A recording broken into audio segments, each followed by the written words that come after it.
Selamat pagi saudara, Anda menyaksikan Breaking News Kompas TV bersama saya Mario Sarong. Saudara, kita masih akan memperbarui informasi pasca kecelakaan bus di Subang. Baru saja polisi memberikan pernyataan saat olah TKP. Untuk mengetahui langsung bagaimana kondisi di tempat kejadian perkara, kita bergabung dengan jurnalis Kompas TV Henry Irawan yang kini berada di lokasi kecelakaan bus. Henry, selamat pagi. Selamat pagi Mario.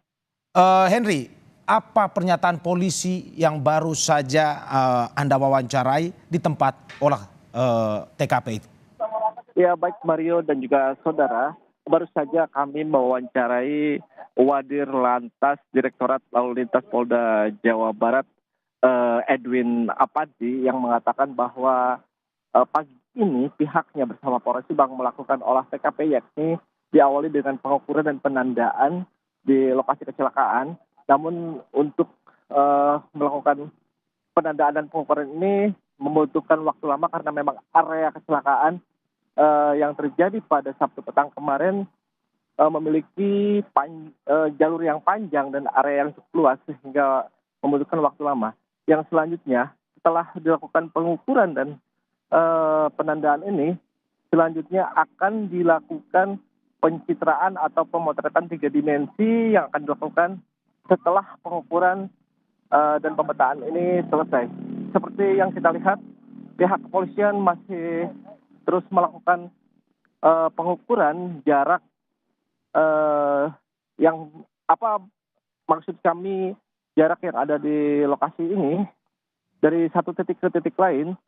Hal ini untuk mengetahui seperti apa kondisi mobil tersebut terbalik dan seberapa jauh mobil itu oleng dan sebelum akhirnya terguling dan menabrak tiang listrik yang berada di lokasi tempat saya berdiri saat ini. Untuk selain itu, pihak kepolisian juga telah melakukan sebanyak pemeriksaan atau memperindai keterangan terhadap 10 orang saksi, termasuk warga di sekitar lokasi ini yang melihat kejadian langsung dan korban selamat yang mengetahui peristiwa terjadinya kecelakaan. Dari wawancara tersebut kami mendapatkan informasi penting bahwa memang kondisi kendaraan tidak laik jalan dan mobil tersebut mengalami kegagalan fungsi rem sehingga terjadi remblong dan mengakibatkan mobil hilang kendali dan menabrak minibus yang dari arah Subang menuju Bandung. Kemudian mobil tersebut terbalik dan menabrak motor dan berhenti di tiang listrik. Selain itu, hingga saat ini, sopir masih menjalani perawatan di RSUD Subang dan kami dapat informasi pula dari Wadir Lantas Polda Jabar bahwa dari keterangan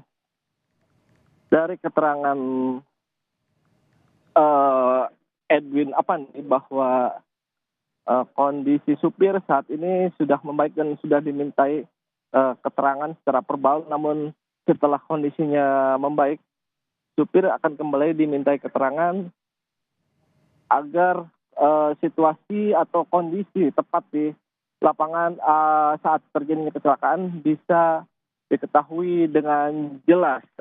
Mario.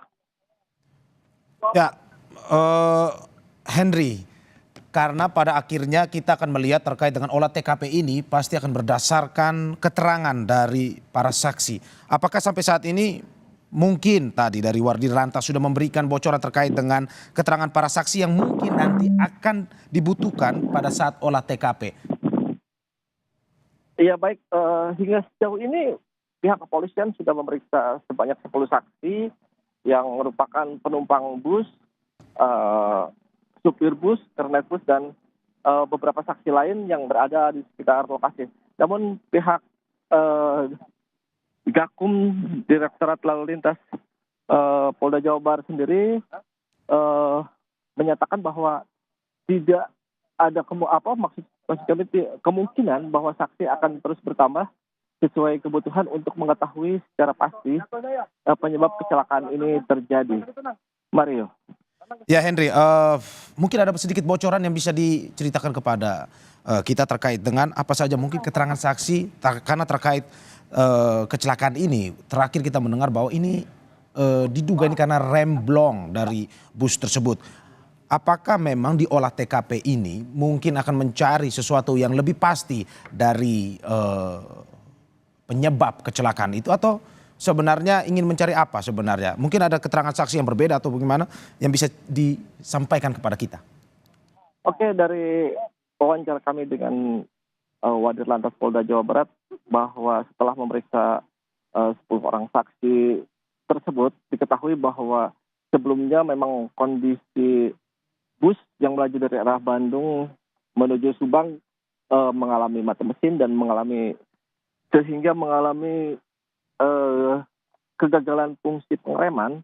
Dan untuk saksi sendiri atau untuk mengetahui penyebab kondisi pasti seperti apa bus tersebut layak jalan atau tidaknya, setelah selesai olah TKP ini akan dilakukan ramcek di lokasi bus tersebut disimpan, yakni di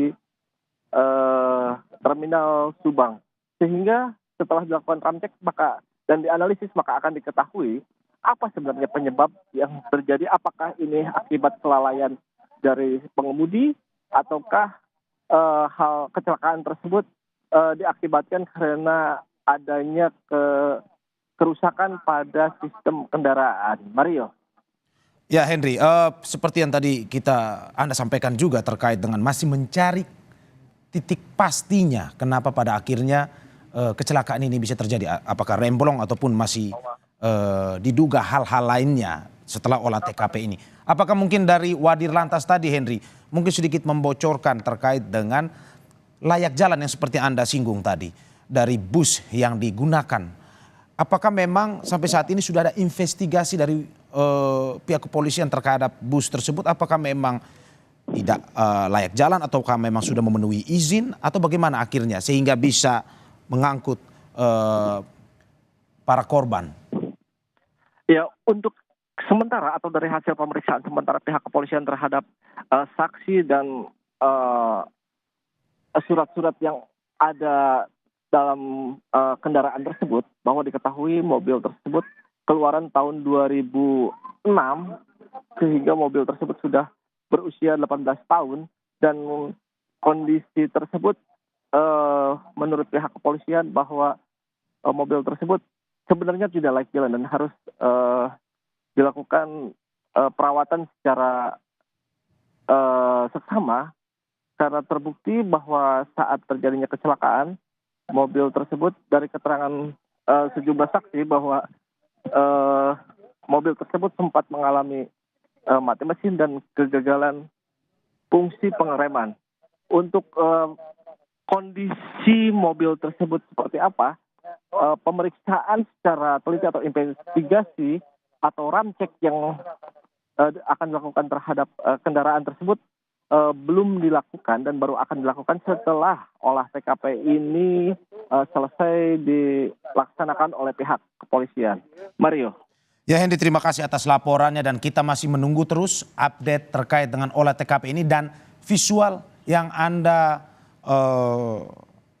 ambil di lapangan di tempat olah TKP ini akan kita terus gunakan untuk kita berikan informasi terkini kepada masyarakat. Terima kasih Henry atas laporannya dan selamat bertugas kembali. Nah saudara, untuk lebih lengkapnya kita simak pernyataan dari Wadir Lantas Polda Jawa Barat Edwin Afandi terkait dengan kecelakaan bus ini. Yang pertama, pagi ini kita melaksanakan olah TKP agar kami mohon maaf kepada warga masyarakat yang melintas di pagi ini, kemudian kita laksanakan pengalihan arus lalu lintas. Kemudian yang kedua, berkaca dari kejadian kemarin, kita berharap seluruh pengguna jalan dapat mengantisipasi hal tersebut, tidak terjadi kecelakaan berulang, terutama para pengemudi kendaraan bus ataupun kendaraan truk yang melintas di lokasi ini. Pastikan kondisi kendaraan Anda sehat untuk dapat melintas dengan selamat di jalur. Pak, untuk sendiri saat ini seperti apa kondisinya dan sudah dilakukan pemeriksaan kah? Supir masih dalam kondisi perawatan di RSUD Subang, dan sekarang supir dalam pengawasan pihak polisian. Memang supir sudah secara verbal kita minta keterangan, namun tetap kita akan mintai keterangan lagi, semoga yang bersangkutan nantinya cepat pulih dan bisa memberikan keterangan lanjutan. Oke, dari pemeriksaan awal, apa penyebab hingga bis tersebut hilang kendali dan terbalik itu, Pak? Jadi berdasarkan saksi-saksi yang ada di TKP, kemudian beberapa keterangan dari penumpang bis, sepertinya ada kegagalan fungsi rem pada bis yang menyebabkan bis tidak bisa dikuasai lagi oleh pengemudi bis, dan tentunya ini masih dalam tahap penyelidikan lebih lanjut untuk memastikan kondisi tersebut.